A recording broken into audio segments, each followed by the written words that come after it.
Good evening, Professor. This is my final oral presentation for this class.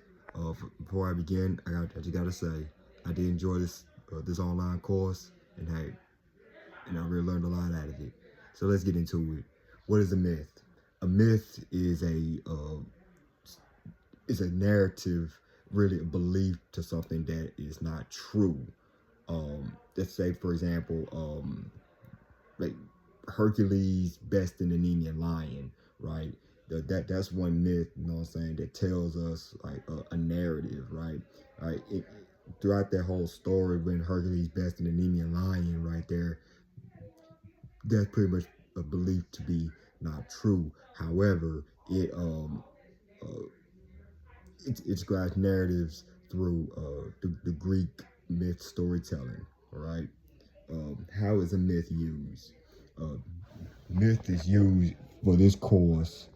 Is used to, you know what I'm saying, to describe narratives and also to tell the fundamentals of cultural backgrounds, right? Uh, how different, telling us myths for different purposes. Okay, there's a couple ways to answer that one. For starters, I can tell you right now, um, it tells us stories, right? It tells us many things, right? Let's say I'm gonna use Greek because I just gotta say I did enjoy the Greek uh, myths throughout this whole course. Let's say Zeus, Hermes, Poseidon, right? They're giving us purposes to tell us which god is what, which god is the god of what. Like Zeus is the Greek god of thunder, Poseidon is the god of the sea, and Hermes the messenger of the gods, right?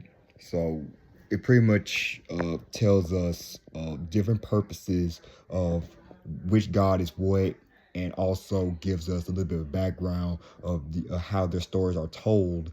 And through most of the stories that we read in this course, like in the Odyssey, it gives us it gives a many examples how Odysseus battles during his time trying to get home to his family, right?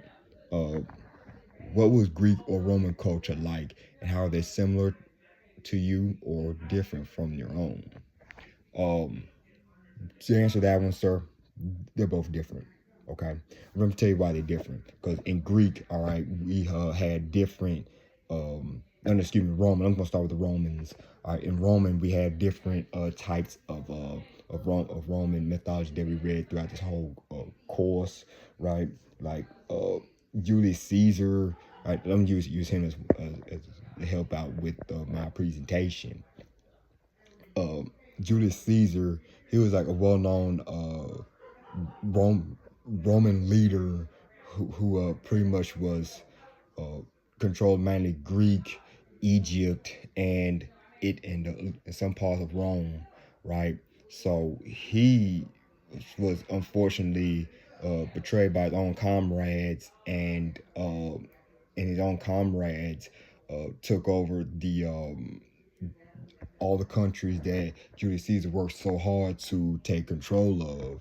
And within that short time frame, the Greek Romans, they downfall led to them being overrun, right? They were being uh, careless and pretty much just let their territories fall to pieces.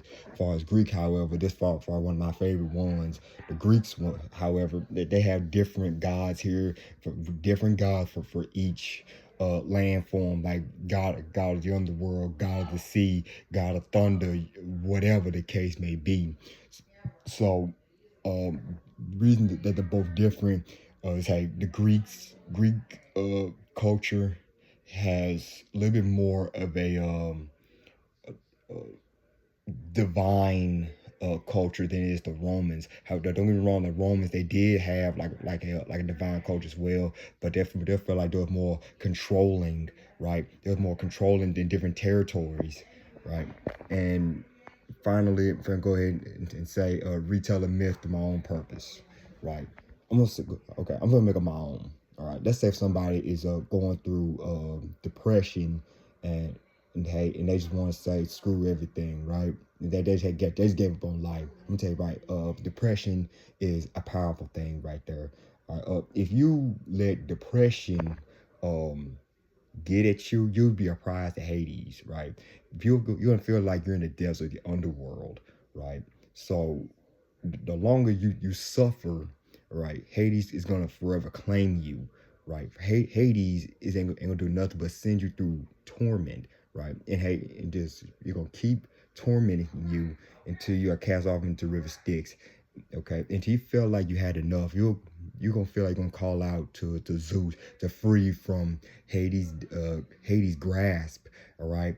And when Zeus tells Hades to let you go, he will bring you back up from he'll bring you to Mount Olympus and feel as if you're worthy of a second chance. Something like that is very, very rare, but hey, it can be overcame, right? So, in other words, anxiety can defeat you, and it can bring you down under, and you before you know you'll be a prize to Hades, and right, you if you don't overcome it, right, you'll just float away in river Styx, right? So I felt like, hey, that's the best you know the best way to tell Greek mythology in the modern times, okay? Because depression, you can compare depression to Greek gods. I think that's the best way to put it. Because Hades, he is the god of the underworld, and when you're going through it, he will bring you down under until you're free.